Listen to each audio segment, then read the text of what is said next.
കോഴിക്കോട് കുതിരവട്ടം മാനസികാരോഗ്യ കേന്ദ്രത്തിൽ നിന്ന് രക്ഷപ്പെട്ട കൊലക്കേസ് പ്രതിക്കായി ലുക്കൌട്ട് നോട്ടീസ് പുറത്തിറക്കി.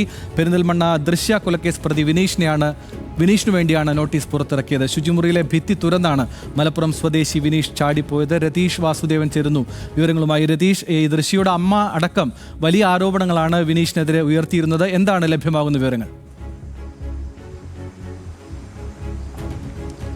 തീർച്ചയായും ഇന്നലെ രാത്രിയാണ് വിനീഷ് കോഴിക്കോട് കുതിരവട്ടം ആശുപത്രിയിലെ പ്രത്യേക വിചാരണക്കാരുടെ വാർഡിൽ നിന്ന് അപ്രത്യക്ഷമായ സാഹചര്യം ഉണ്ടായത്.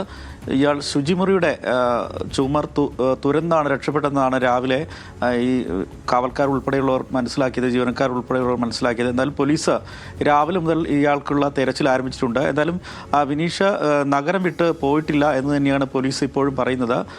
2022 ഇത്തരത്തിൽ വിനീഷ് ഈ വിചാരണ തടവുകാരനായി ഈ ആശുപത്രിയിൽ നിന്ന് രക്ഷപ്പെട്ടിരുന്നു. മാനസിക പ്രശ്നങ്ങൾ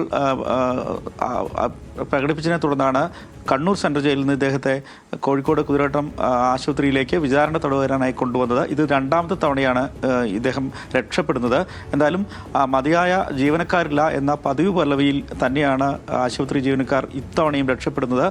ഈ പ്രദേശത്ത് ഉള്ള CCTV ഒന്നും പ്രവർത്തിക്കാത്തതും എങ്ങനെയാണ് രക്ഷപ്പെട്ടതെന്ന് കണ്ടെത്താൻ അല്പസമയങ്ങൾ പിടിച്ചു. എന്തായാലും പോലീസ് നഗരത്തിൽ ഊർജിതമായ തെരച്ചിൽ നടത്തുന്നുണ്ട്. നഗരം വിട്ടു പോകാനുള്ള സാധ്യത ഇല്ല എന്നാണ് പോലീസ് പറയുന്നത്. എന്തായാലും മെഡിക്കൽ കോളേജ് പോലീസ് വിനീഷിന് വേണ്ടി ലുക്കൌട്ട് നോട്ടീസാണ് ഇപ്പോൾ പുറപ്പെടുവിച്ചിട്ടുള്ളത്. ശരി, രതീഷ് വാസുദേവനാണ് വിവരങ്ങൾ നൽകിയത്.